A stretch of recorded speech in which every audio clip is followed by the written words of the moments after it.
আপনি প্রতিদিনই চিনি খাচ্ছেন, কিন্তু কখনো কি ভেবেছেন কিভাবে এটি আপনার টেবিলে পৌঁছায়? এই চিনির পেছনে রয়েছে হাজার বছরের এক দীর্ঘ ইতিহাস।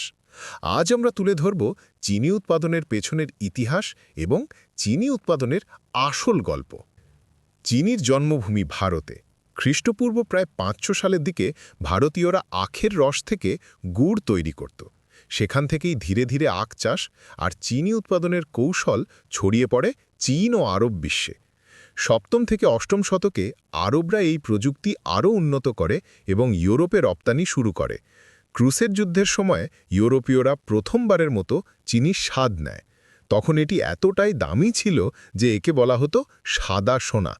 ষোড়শ শতকে ঔপনিবেশিক যুগে আমেরিকা ও ক্যারিবিয়ানে দাস শ্রমে ব্যাপক আখ চাষ করা হতো, ফলে ইউরোপে চিনির ব্যবহার দ্রুত বৃদ্ধি পায়। শিল্প বিপ্লবের সময় যন্ত্রপাতির উন্নতির ফলে চিনি উৎপাদন আরও সহজ হয়ে যায়। আর আজকের দিনে মাত্র কয়েক ঘন্টার মধ্যেই আখ থেকে বিশুদ্ধ সাদা চিনি তৈরি করা সম্ভব। এবার চলুন জেনে নিই আখের থেকে চিনি তৈরির ধাপগুলো। আখ সংগ্রহ ও পরিমাপ।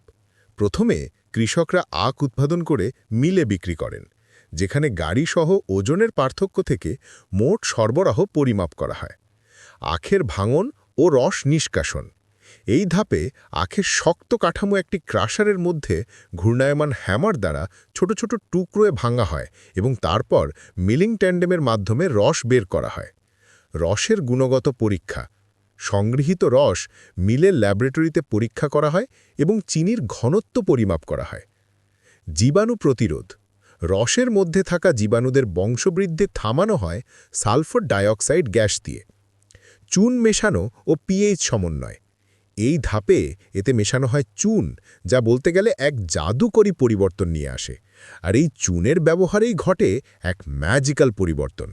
এটা রসের পিএইচ লেভেল ঠিক করে। রস থিতানো ও খৈল উৎপাদন। এরপর এই রসকে বিশাল বিশাল ট্যাঙ্কে প্রায় ২ ঘন্টার জন্য কোয়াগুলেট করে রেখে দেওয়া হয় থিতানোর জন্য। এই সময়ে বাকি ময়লাগুলো নিচে জমা হয়, যেটাকে বলে খৈল। আর এই খৈলও কিন্তু ফেলে দেওয়া হয় না, এটা আখের জমিতে সার হিসেবে আবার ব্যবহার করা হয়। মানে কিছুই নষ্ট হচ্ছে না। রসের বাষ্পীভবন। পরিষ্কার রসকে বাষ্পীভবনকারী ইভ্যাপোরেটরের মাধ্যমে ফুটানো হয় এবং রসের জলীয় অংশ অপসারিত করে চিনির ঘনত্ব ১৫% থেকে ৬০% বাড়ানো হয়। থকথকে সিরাপ বা মাসাকুইট। ৬০% ঘন সিরাপকে যখন ভ্যাকিউম প্যানে ফোটানো হয়, তখন চিনি আর সিরাপ মিলে একটা থকথকে ঘন মিশ্রণ তৈরি হয়। এই মিশ্রণটার নাম মাসাকুইট।